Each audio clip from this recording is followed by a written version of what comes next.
So, my name is Michael Sladek. I work with SAG-Indy, and we are happy to be here after this fun little movie.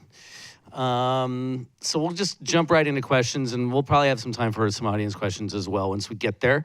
Jeff here is the director of the film, writer-director of the film. Woo! Ow, ow! Also a SAG member. Also a SAG member, right.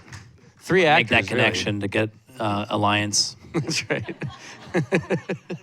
So I'm curious, the obvious place to start is where did you come up with the project? How did you come up with the concept?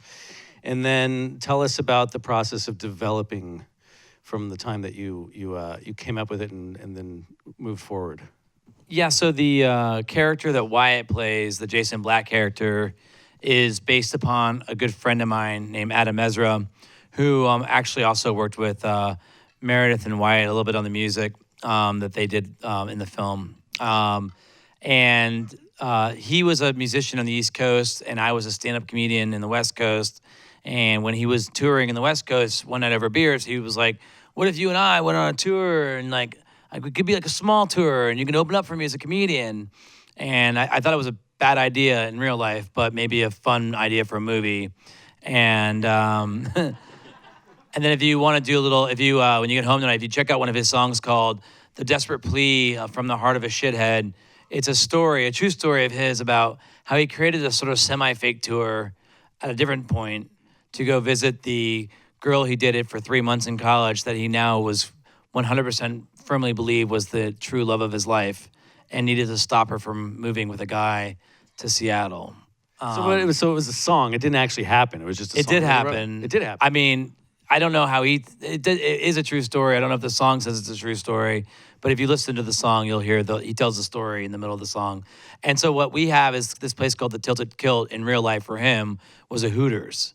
Because the only bar in town that was still open at like 10:30 at night on a Sunday was Hooters.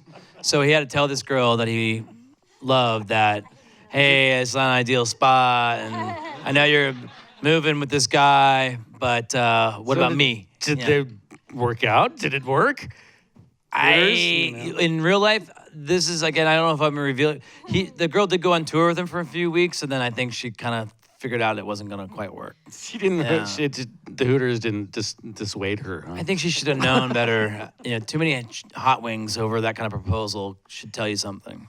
And so you did not. Did you go on this other tour with him or not? No, I never toured with him, but I had done a lot of stand-up comedy, and I was toured a lot with a sketch comedy group over the years, and so kind of had a sense of that life of being on the road and hanging out with a bunch of guys on the road, and then Adam shared a lot of his stories about touring as a musician, and I have a lot of friends that are musicians, so and so then I wrote the script kind of on a whim because the Sundance Film Festival does these labs every year, and saw a buddy of mine at a coffee shop, and he was like plugging away, writing some proposal, and I was like, what are you doing? He's like, I'm writing a script for the Sundance Labs. I'm like, when's it due? And he's like, this Monday. And I was like, oh shit.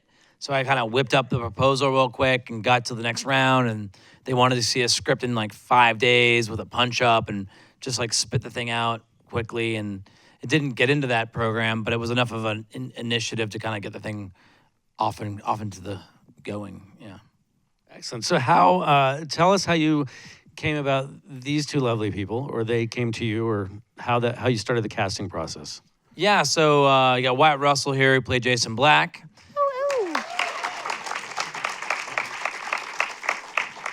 And we have Meredith Hagner here, who played Bryn Miller.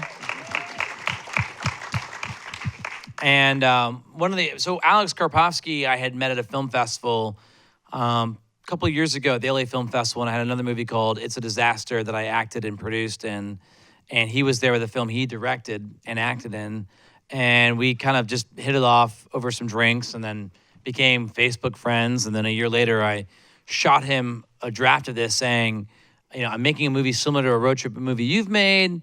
Would you like to be involved? He said yes, and then the real hard part was I really loved the movie once, and I wanted to have the music in the film be performed live in the film. I thought it always feels like that feels more authentic than the old, record some backing tracks and throw a guy up in front of on the screen that doesn't know how to sing or play guitar. And I wanted this to have a level of authenticity. And so in searching for these two characters, I didn't realize how hard it would be. It's my first film to direct. So I started reading that the Coen brothers almost didn't make the movie Inside Llewyn Davis because they couldn't find an actor who could do those things, could play the guitar, could sing, lead the film, yada, yada, yada.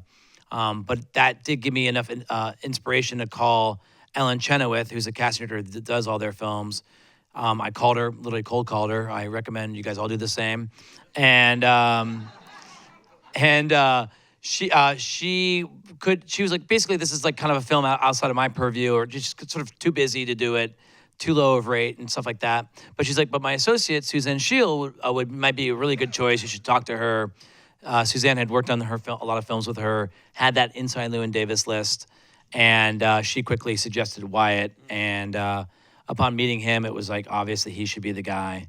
And then I feel I should let these guys talk a little bit too. I'll tell it as quickly as possible. And then Meredith was even a harder search. And truth be told, her part was originally cast to a girl I was about to get married to. And we broke off our engagement. What's up with it?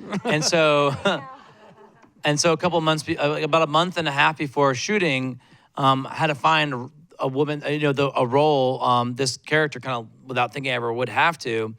And looked at a lot of different people, like pretty much any girl that's ever been on Glee, I met with. And then Meredith was, we had some mutual friends. I had to claw my way. I'm not even kidding you guys. I had to fully, I had probably a stretch of a solid 6 months or more without work. And I auditioned for Heather Morris's character, took the whole day to create a tape in my house. And I didn't get it. And then my friend was like, oh, but this part fell through, and I clawed my way. Yeah, a mutual friend of ours, and it can happen. And she even sent me tapes from that same in your apartment, where she had taped her auditions. She then started sending me some songs, and those songs. I probably sent 50. I'm like, and here's another option, and this one I'm wearing a black top. And no, but it's embarrassing to think that I had any reservations at the time, but. But she sent me some music that she recorded, and those songs made it in the film. And those songs that you hear her play are her songs. Those are your songs. Oh, wow. And so Wyatt, when you met him, did you bring a guitar along and give him a song or two, or what? No. You don't just travel around That would have been town awesome at a coffee shop in LA. I would have definitely not gotten the part. No, I met Jeff after doing something, and there was another music thing that I was doing that didn't happen, and I wanted to do something that had to do with music because it was something that I could do and I liked, and I thought it would be fun. And upon meeting Jeff and reading the script, sometimes you meet the writer or director, and then you realize that they don't know the script that they wrote. Did you understand what you wrote? Because you're nothing like what you wrote. And Jeff was totally understood, because it was his life experience, what he wrote, and so it was an immediate, I'd love to work with him because he understood the world that he was talking about. And so where did your songs come from? A couple of my songs were from Adam Ezra. Hair Down is Adam's, and then what's the other one that I said? There's a song towards the end. Shine is one of Adam's. Shine's one of Adam's. She's Just a Girl. She's Just a Girl is one of Adam's. And then you two wrote songs together. We wrote New Cadillac and Take the Dog. The two songs we do together. The two songs we duet on together. And we wrote those. Soap as a Stone. No, what's that? There's a song. Of yours. Yeah, there's a couple background songs that we had to fill out that I wrote. Interesting, because one of my thoughts was that making anybody that makes a movie that is about music, if the music sucks, you're in bad shape. What a risky thing for you guys to jump into and just say you're going to write the songs along the way, because the music was great. And it's a big plus, for sure. Thanks, guys. I'm just chiming in. But for me, when I was first starting, I was auditioning. I'm holding this really close. It's like a lollipop. I don't know the level. But yeah, I just wrote these songs in my, I literally just was a secret thing I did was write songs, because I was so worried about being the bad singer-songwriter / actress that it was just very private. And so when I had this audition, it was the first time that was the first time I ever played those songs for anyone. So it was like really cathartic. But I would tell the guys I'd forget that the extras were hired. Like when they clap, like they're literally paid. And so I would be like, this is huge. Like I'm performing for a crowd. I'd be like, they're extras. They're not really there for you. But yeah, it was really fun. Yeah, don't get used to it. But he's also Wyatt. I'm like hitting you. Wyatt's an insane guitar player. And so I'm really not. Like I like the lyrics and I can play enough. So he really did help me with a lot of the guitar. And he's so freakishly talented. I just guitar, nothing else. And he's ugly. So now, what about Karpovsky? Did he ever do stand up? Is that in his background? I don't know. Yeah, kind of at his early post collegiate years, he did a little bit of stand up, kind of what he called performance art stand up, but he wouldn't really cop to it too publicly. But he kind of admits this in some interviews we've done in this kind of festival circuit that we did this last year. But it's not something that he pursued for a very long period of time. But it was when we did those. Those were the sort of the scenes that when they did the music and when he did his stand-up, because stand-up is also very hard to do. It's a sort of double proscenium kind of, box within the box. It's hard to do people performing within the movie. And when I first saw Alex do, much like when I first saw them do their musical scenes, I was like, phew. I felt that same way about Alex doing the stand-up because, what you want him to do is I'm like, hey, what I wrote down there, do the, I want you to make it your own. And he really did. He kind of ad-libbed and he kind of riffed with the audience and stuff like that. That made it just feel a lot more authentic. So were the bad jokes his jokes or your jokes? So those bad jokes were some of my good jokes from back in the old days. Evite was a joke that I had a sort of a mentor. So I won a Chicago comedy competition with Evite as my closer. So imagine how hot Evite must have been back in those days. But I remember when I moved to LA, so this mentor, comedy mentor of mine was like, he's like, Evite, he's British. He's like, Evite, you still think that's working for you? And I was like, what do you mean? He's like, it's he's like, it's stale and it's not about you and it's not personal. And some of his advice, this guy named Paul Dudridge that I'd worked with, it was just sort of like, I was like, oh yeah, I need to kill these old jokes that I'm still dragging around as a stand-up comedian. And so I just said, why don't I put them in the script and just kill them once and for all? Because I could never do them now, right? And is blaming the room for being bad, is that a thing? Or did you just make that up? Oh no, that's a comedian. That's a comedian mainstay.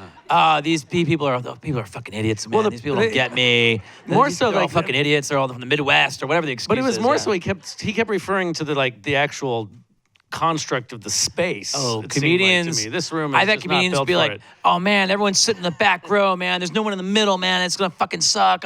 And comedians will make any excuse possible other than their own material. Yes. Yeah. If anything, I went light on that level of on that kind of excuse making for the comedian. So, if you could talk to us, both of you, a little bit about the threesome scene, which I thought was really a fantastic scene. Was that how much was written? How much was improvised? How did you guys go about staging that scene? Well, no, it was all written. That'd be pretty cool if you guys just kind of improvised into a three-way. I don't know what happened. This other actress came in, and Wyatt wasn't supposed to be working that day, and they just started taking photos. It was very documentary-like, yeah. That was definitely the most ambitious, sort of like visually speaking, I was like the least certain of it. I knew I wanted to be kind of like this musical sequence that went into photographs, and we were, again, first-time director, not really know what the hell I'm doing, and just like probably over-covered that scene. It was also incredibly hot room. Like imagine, we shot in real hotel rooms, right? So even the biggest, in that hotel, any hotel you saw was like a motel practically. So we had like 35 people in a, two king-size hotel room, and it sort of smelled kind of bad, and just some of the crew maybe hadn't showered or something. It was fun. It was fun because the way we did it it kind of was really planned out, in all honesty, because the whole thing with like turning the lights off when she said, like, I only use magnums, and you're like, yeah, and you're gonna turn the light off.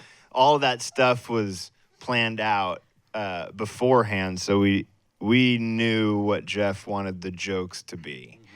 Yeah, I forgot about the lights turning off and on. I thought would be like, oh, the crowd's gonna just think that's so funny. And I've watched it with a bunch of crowds, and no one seems to notice it. There's a lot more jokes, but I had Magnum jokes for days. We had jokes about condoms falling off for days, but we did see. It was. I thought when you're doing it, you're like, all right, this better be fucking funny, because if it's not, I'm gonna look like an asshole.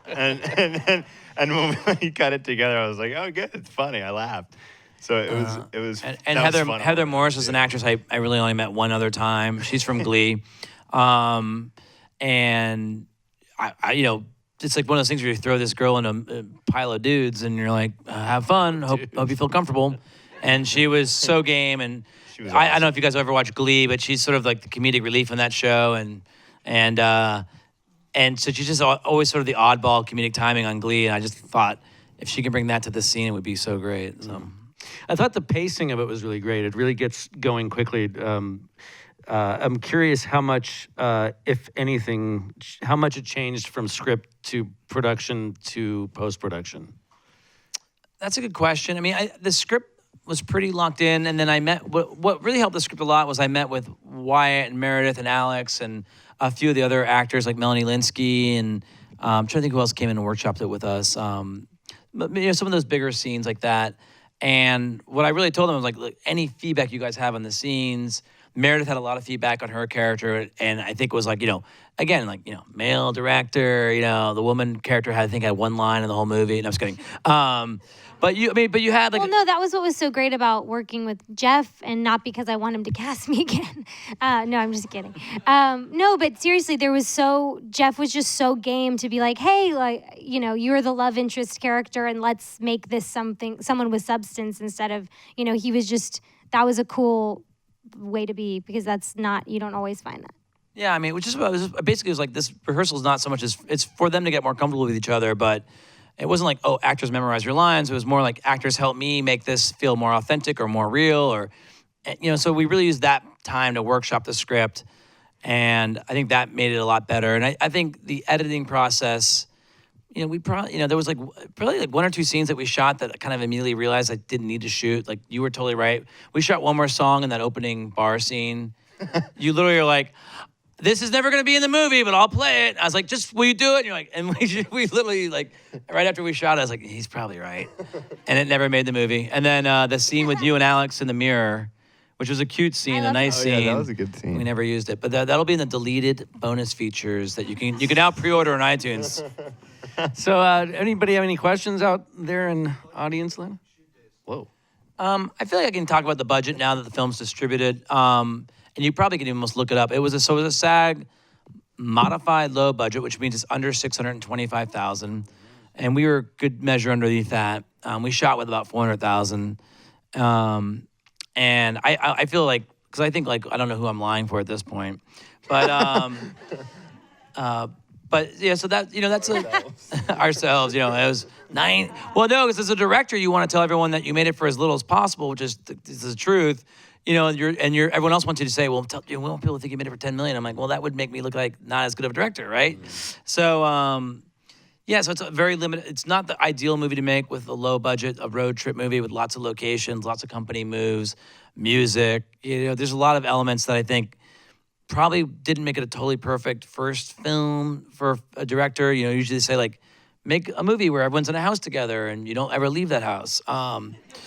That was like, it's a disaster that a movie I had done was sort of like that. But everything just kind of fell into place, worked out. I felt kind of like someone was watching over me the whole process, because every bit of casting worked out the way I wanted it to. Every location kind of fell into place. It just got very lucky. 22 days. Yeah. And some of those were just like, I don't know. What if I said like 80 days? Would you be like, boo, that's too many days? We've got an audience question on a card. Oh my God. I feel like I'm on Ellen. It's a question for all. What's next for each of you, project-wise? I'll let Meredith answer first. Really? Okay. I work on a show called Search Party that premiered, and people liked it, and now we're doing another season. It's on TBS. I'm about to go off here in a couple days to go to London to shoot a movie called Overlord. That'll hopefully be good, fun. It's a J.J. Abrams producing. Oh, shit. All of his movies are good, so the budget will be good. like what, 450,000? 500, yeah, 550K. And then I'll be doing a TV show on AMC called Lodge 49 that'll come out in 2018. But yeah, it'll be good. Wow, those are great accomplishments, guys. It's all because of you, man. It's all because of you. I just finished shooting a show called Still the King in its second season that'll be out this summer as an actor. And then as a director, I'm supposed to shoot another movie this summer that it wasn't something I wrote, but with some writers I really like, called Birdie. It's a 90s period piece about a Boston track team. And then I have 2 TV projects I want to try to get, made while this golden age of TV is still going for however many more weeks. Yeah. Cool. Good. I think, is that it? That's all we have time for. I'm sorry. One quick one. They look like the young. So what?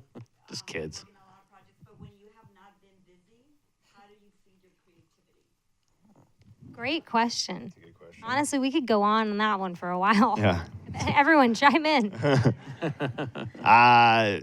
For me personally, I have a little bit of a hard time of being. I love acting. I love film, but it can't be the only thing in your life, right? So, trying to balance the other things with it is a little. Sometimes I get on the couch and it's like 12:30 and I've smoked 6 cigarettes and I'm feeling like a loser because I've done nothing all day. Woodworking is one for me that I do love to do. And I built, Meredith and I are dating, by the way. We live together. So We met on the movie 2 years ago. Ooh. So that's how I fill Now my we time. have 3 So wait, dogs. does that mean you're building furniture for her? Yeah, I built our, Like, our build me cabinets something, and bitch. shelves in our home. Yeah. But He's for really me, good at it. that- I mean, do actually, love my that. friend who does set design was like, "Oh my God, Wyatt built this. Can I hire him to build sets?" would and I was totally like, do "I it." would love it if Wyatt was on a movie." And he's like, "I actually built this chair." So somebody got the girl in the end. That's great. Yeah. Because nobody gets the girl in the movie. That's Right. good. I will just say one quick story now that you guys let it out of the bag. Everyone like wants to go home now. They're like, "I thought it was one fucking question." We were trying to wrap it up. There was one moment where, and during the film, actually in the park sequence, where I was like, Meredith, like, you like the other character. Oh. Remember? You'd be like, "You're in love with the other guy." She's like, oh, yeah. No. Yeah, it's, well, there was a triangle, right? Well, right here, we're on this one. And I think, like, yeah, and I think this is a film about that topic, I think, a lot, is that, when do you know if you're the delusional one, or are you like 1 gig away from, your next thing? And I think you guys are really hitting that. I mean, that like kind of, Meredith talked a lot about how she was feeling she was like not gonna get there. Then like Search Party came along, and like you have a J.J. Abrams film right now, and like I think you just gotta hang in there. And I think what Wyatt said makes so much sense is that you can't have this be everything because there's too much uncertainty to it. It's a little bit like playing the lottery. So I think if you can just do it whichever way you possibly can to still enjoy the process, because the results I think are too hard to really. You have no control over them. Even as a director or a writer, I don't think you really do. Just stay in the pool. All right, that's all we have time for. Thanks, you, guys. guys. Thank you, guys. Thank you.